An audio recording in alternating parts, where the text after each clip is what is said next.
BDS വിദ്യാർത്ഥി നിതിൻ രാജിന്റെ മരണം നമ്മളെ ഞെട്ടിക്കുന്നൊന്നുമില്ല.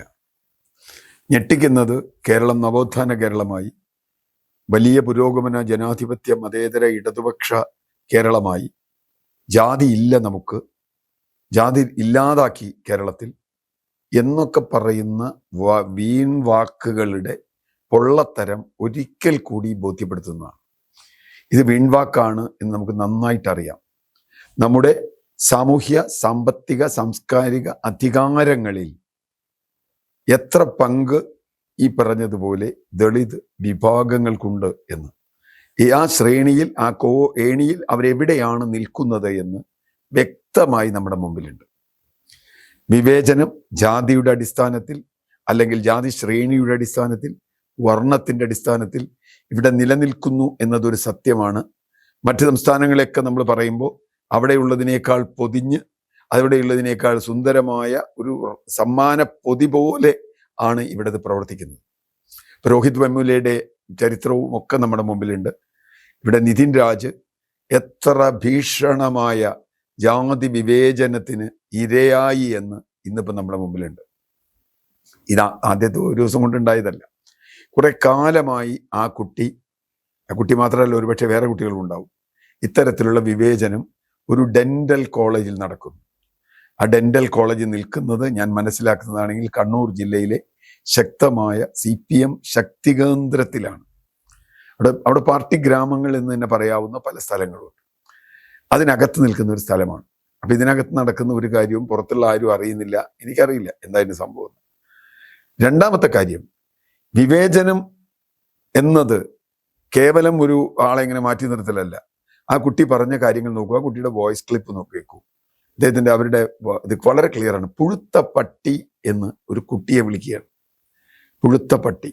2, ആ കുട്ടിയുടെ അമ്മയുടെ രോഗം പോലും ആ കുട്ടിക്ക് എതിരായിട്ടുള്ള വിമർശനമാക്കും. വലിയ ബുദ്ധിമുട്ടിൽ ഈ എല്ലാ പരീക്ഷകളിലും വലിയ തോതിൽ വിജയിച്ച് മെറിറ്റ് ലിസ്റ്റിൽ പ്രവേശനം കിട്ടിയ ഒരു കുട്ടിയാണ്. അപ്പൊ നമുക്കറിയാം, മെറിറ്റ് ലിസ്റ്റും മാനേജ്മെന്റ് ലിസ്റ്റും വന്നാൽ മെറിറ്റ് ലിസ്റ്റിൽ സംവരണത്തിലടക്കം സ്ഥാനം കിട്ടി വരുന്ന കുട്ടികളോട് വലിയ തോതിലുള്ള വിവേചനമാണ് പണം കൊടുത്ത് അവിടെ വരുന്നത്. ഒരുപക്ഷെ 50 ലക്ഷമോ അല്ലെങ്കിൽ അതിൽ കൂടുതലോ കൊടുത്തൊരു BDS സീറ്റ് വാങ്ങിയൊരു വിദ്യാർത്ഥി, അവൻ 99 അല്ല 100% സവർണനായിരിക്കും. സവർണൻ എന്ന് ഞാൻ പറഞ്ഞത് കേരളത്തിലെ നായർ അതുപോലെയുള്ള വിഭാഗങ്ങളിൽപ്പെട്ട ആളുകളായിരിക്കും. അവരെ സംബന്ധിച്ചിടത്തോളം ഇവൻ പുച്ഛമാണ്. കാരണം ഇവൻ SC ആയതുകൊണ്ട് സീറ്റ് കിട്ടിയതാണ്, ഞങ്ങൾ പണമുള്ളതുകൊണ്ട് സീറ്റ് കിട്ടിയതാണ്, ഞങ്ങൾ സവർണനാണ്. കേരളം EWS സവർണ സംവരണം നടപ്പാക്കിയ സംസ്ഥാനം. അതിന്റെ നിയമം ആദ്യം ഉണ്ടാക്കിയത് മോഡിയാണെങ്കിലും അതാദ്യം നടപ്പാക്കിയ സംസ്ഥാനം കേരളമാണെന്നറിയാം. നമുക്കറിയാം, ദേവസ്വം ബോർഡിലെ, ഞാൻ അതിന്റെ വിശദാംശങ്ങളിലേക്ക് പോകുന്നില്ല, ദേവസ്വം ബോർഡിൽ 80-90% സവർണരാണ് അവിടെ ഉദ്യോഗസ്ഥർ. ആ ദേവസ്വം ബോർഡിൽ സവർണർക്ക് വേണ്ടി സംവരണം ഉണ്ടാക്കുക, ദരിദ്രർക്ക് വേണ്ടി എന്നാ വാക്ക്. പക്ഷെ ദരിദ്രർക്ക് വേണ്ടി ഉണ്ടാക്കുകയാണെങ്കിൽ ഒരു കാര്യം ചെയ്താൽ പോരെ, അതിൽ എല്ലാവർക്കും അപ്ലൈ ചെയ്യാനായിക്കൂടെ? വരുമാനം കുറഞ്ഞ മറ്റ് സംവരണമുള്ള ജാതിക്കാർക്കും ഇല്ലാത്ത ജാതിക്കാർക്കും അപ്ലൈ ചെയ്യാനായിക്കൂടെ? അത് ചെയ്യില്ല. വരുമാനം കുറഞ്ഞ സവർണ വിഭാഗത്തിൽപ്പെട്ട അല്ലെങ്കിൽ സംവരണമില്ലാത്ത വിഭാഗത്തിൽപ്പെട്ട ആളുകളെ മാത്രം ചേർത്തു. കേരളത്തിലെ മറ്റു പല കാര്യങ്ങളും ഞാൻ അതിലേക്ക് പോകുന്നില്ല. പ്രൈവറ്റ് മാനേജ്മെന്റിലുള്ള സർക്കാർ ശമ്പളം കൊടുക്കുന്ന 2.5-3 ലക്ഷത്തോളം വരുന്ന അധ്യാപകരും അനധ്യാപകരുമായ പ്രൈവറ്റ് വിദ്യാലയങ്ങളിലെ, കോളേജുകളിലെ അധ്യാപകരിൽ ഒരാൾ പോലും സംവരണത്തിന്റെ അടിസ്ഥാനത്തിൽ വരുന്നവരില്ല. സംവരണവും ഇല്ല അവിടെ. അത്തരത്തിൽ നിരവധി നിയന്ത്രണങ്ങളുണ്ട്. ഇവിടെ സംഭവിക്കുന്നത് മറച്ചു വെക്കപ്പെട്ട ജാതി, അതിൻ്റെ ഏറ്റവും സവർണമായ, ഇപ്പം ഡെന്റൽ കോളേജ്, മെഡിക്കൽ കോളേജ് എന്നൊക്കെ പറഞ്ഞാൽ സവർണ അതിൻ്റെ കേന്ദ്രമാണ്. കാരണം ഏറ്റവും സമ്പന്നരും ഏറ്റവും പ്രധാനപ്പെട്ട ആളുകളുമാണ്. അവിടെ ബുദ്ധിമുട്ടിയെത്തുന്ന വിദ്യാർത്ഥികളെ ഇങ്ങനെ അരിഞ്ഞു വീഴ്ത്തുക. അപ്പോൾ അവിടെ പല കുട്ടികളും പറഞ്ഞു എന്നാ പറയണേ, സെഷൽ മാർക്ക് കൊടുക്കില്ല. ഈ സെഷൽ മാർക്ക് എന്ന് പറയുന്നത്, ഞാനൊരു പ്രൊഫഷണൽ കോളേജിൽ പഠിച്ചു വന്ന ആളാണ്, അധ്യാപകരുടെ ഡിസ്ക്രിഷനാണ്. ഇനി യാതൊരു കണക്കുമില്ല. നിങ്ങൾ ജയിക്കേണ്ട തീരുമാനിച്ച് ജയിക്കില്ല.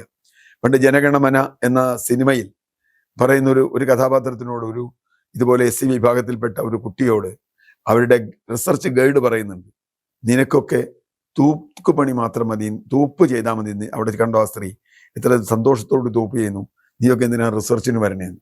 രോഹിത് വെമുല അദ്ദേഹത്തിന്റെ ആത്മഹത്യാക്കുറിപ്പ് ഒരുപക്ഷെ ലോകത്ത് ഞാൻ കണ്ടിട്ടുള്ള ഏറ്റവും നിർണായകമായ, അല്ലെങ്കിൽ ഏറ്റവും ഇൻഫോമിംഗ് ആയ മനുഷ്യന് ബോധത്തെ ഇങ്ങനെ പിടിച്ചു ഉലയ്ക്കുന്ന ഒന്നാണ്. എൻ്റെ ശരീരമാണ് എനിക്ക് ഭാരം, അതുകൊണ്ട് എനിക്ക് പറക്കാൻ കഴിയുന്നില്ല. അങ്ങേയറ്റം മിടുക്കനായൊരു വിദ്യാർത്ഥിയായിരുന്നു രോഹിത് വെമുല. ഇവിടെ ഈ നിതിനും അങ്ങനെ തന്നെയാണ്. ഇനി ഈ കേസിൽ അന്വേഷണം നടക്കും, SIT വരും, മറ്റത് വരും, മറിച്ചത് വരും, ഒന്നും വരാൻ പോകുന്നില്ല. വരുമൊക്കെ ചെയ്യും. പക്ഷേ ഞാൻ പ്രതീക്ഷിക്കുന്നത് ഇതിൽ അധ്യാപകർ, ഇതിന് കൂട്ടുനിന്ന ആളുകൾ എല്ലാവരും രക്ഷപ്പെടാൻ പോവാണ്. ഒരു പേരിൽ കേസെടുത്തു, FIR ഇട്ടുന്നു, FIR ആരുടെയൊക്കെ പേരിലുണ്ട്, രക്ഷപ്പെടാൻ പോവാണ്. കാരണം നമ്മുടെ സിസ്റ്റം ഇവർക്ക് എതിരാണ്. നമ്മൾ എന്തൊക്കെ ഇടതുപക്ഷവും പുരോഗമനവും പറഞ്ഞാലും സിസ്റ്റം മൊത്തത്തിൽ ഇവർക്കെതിരാണ്. എന്ന് പറഞ്ഞാൽ ഇവരുടെ ഇപ്പോൾ കുഞ്ഞാമൻ്റെ എതിര് എന്ന് പറയുന്ന ഒരു നോവൽ, അല്ല അദ്ദേഹത്തിൻ്റെ ആത്മകഥ വായിച്ചാൽ അത് നോവൽ പോലെ വായിച്ചു പോകുന്ന ഒരു ആത്മകഥയാണ്. എങ്ങനെയാണ് നമ്മുടെ നാട്ടിൽ വിവേചനം നടക്കുന്നത്, ഇപ്പോഴും നിലനിൽക്കുന്നത്? എന്തുകൊണ്ട് കേരളത്തിൽ ഇതുവരെ ഒരു SC വിഭാഗത്തിൽപ്പെട്ട വൈസ് ചാൻസലർ ഉണ്ടായില്ല എന്ന ചോദ്യത്തിലേക്ക് കുഞ്ഞാമൻ എത്തുന്നുണ്ട്. കാരണം മുകളിലേക്ക് പോകും തോറും ഇത് അങ്ങേയറ്റം സവർണവൽക്കരിക്കും. നിങ്ങളൊരു പിയൂൺ അല്ലെങ്കിൽ ഒരു ക്ലർക്ക് വരെയൊക്കെ നമ്മൾ സമ്മതിക്കും. പക്ഷെ ഒരു IAS അങ്ങനെ വന്നാൽ നമുക്ക് സഹിക്കില്ല. ഇപ്പൊ തെരഞ്ഞെടുപ്പ് കഴിഞ്ഞു നമ്മുടെ നാട്ടിൽ. ഞാൻ കണക്കാക്കുന്ന ഒരു ജനറൽ സീറ്റിൽ ആകെ മത്സരിച്ച ഒരു SC കൂത്തുപറമ്പിൽ UDF സ്ഥാനാർത്ഥിയായി മത്സരിച്ച സ്ത്രീയാണ്. വേറെ ഒരു സ്ഥലത്ത് പോലും ഒരു SCയെ, വനിത വേണ്ട പുരുഷനാണെങ്കിൽ പോലും, സ്ഥാനാർത്ഥിയാക്കാൻ നമ്മൾ തയ്യാറായിട്ടില്ല. അത് നമ്മുടെ സംവരണ സീറ്റിൽ പിന്നെ നിവൃത്തിയില്ലാത്തതുകൊണ്ടാക്കണത്, അല്ലാണ്ട് വേറെ അവരുടെ ഔദാര്യം ഉണ്ടാക്കണതല്ല. എന്ന് പറഞ്ഞാൽ ഡോക്ടർ അംബേദ്കർ വിഭാവനം ചെയ്ത ഭരണഘടനയിൽ ഈ പറഞ്ഞ സംവരണം എന്ന ഒറ്റ കാര്യമുണ്ട്. അതിന് തന്നെ ശക്തമായ എതിർപ്പ് സവർണ വിഭാഗങ്ങളിൽ നിന്ന് വരുന്നുണ്ട്. വലിയ ആളുകൾ ഇങ്ങനെ എന്തിനാ സംവരണം എന്തിനാന്നൊക്കെ ചോദിക്കുന്നുണ്ട്, അത് വേറെ കാര്യം. അപ്പോൾ അതിൽ നിന്ന് വരുന്ന അത്തരത്തിലുള്ള ഒരു വലിയ ലോബി അധികാരത്തിന്റെ എല്ലാ ശ്രേണികളിലും അവരുടെ ഉണ്ട്. ആ ശ്രേണിയെ പൊളിക്കുക എന്നത് നമ്മുടെ രാഷ്ട്രീയ നേതൃത്വങ്ങളുടെ ലക്ഷ്യങ്ങളിൽ പെടുന്നതേയില്ല. അതുകൊണ്ട് തന്നെ ഇത് വലിയ തോതിൽ തുടരാനാണ് സാധ്യത. അതിനെതിരായി ഒരു ബോധം, ഇത് യഥാർത്ഥത്തിൽ ജാതി ബോധമല്ല. ചിലർ പറയും നമ്മൾ SC വിഭാഗത്തിന് ഇതിനെപ്പറ്റി പറയുമ്പോൾ നിങ്ങൾ ജാതി പറയുന്നു എന്ന് പറയും. ജാതി നമ്മളല്ല പറയുന്നത്.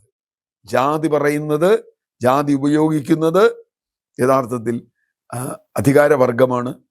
അതിൽ നമ്മൾ ജാതി കൊണ്ട് അവഗണിക്കപ്പെട്ടു എന്ന് പറഞ്ഞാൽ അയാൾ ജാതിവാദിയാവും. ഇത് മെറിറ്റ് എന്ന് പറയുന്ന കാശ് കൊടുക്കുന്ന മെറിറ്റാണ് എന്നുള്ള രൂപത്തിലുള്ള മെറിറ്റിലേക്ക് വരുമ്പോൾ അത് വേറെയാവും. അതുകൊണ്ട് വലിയ തോതിലുള്ള ഒരു സാംസ്കാരിക സാമൂഹ്യ മുന്നേറ്റം കേരളത്തിൽ ഉണ്ടാവണം. നവോത്ഥാനം എന്ന് ഞാൻ പേരിഞ്ഞ് പറയുന്നതിൽ അർത്ഥമുണ്ടെന്ന് എനിക്ക് തോന്നുന്നില്ല. ആ വാക്ക് തന്നെ കാലഹരണപ്പെട്ടു പോയി എന്ന് കരുതുന്ന ഒരാളാണ് ഞാൻ. നമുക്ക് ഇത് മുന്നേറണമെങ്കിൽ വലിയ തോതിലുള്ള സാമൂഹ്യ മാറ്റം ഇവിടെ ഉണ്ടാവണം.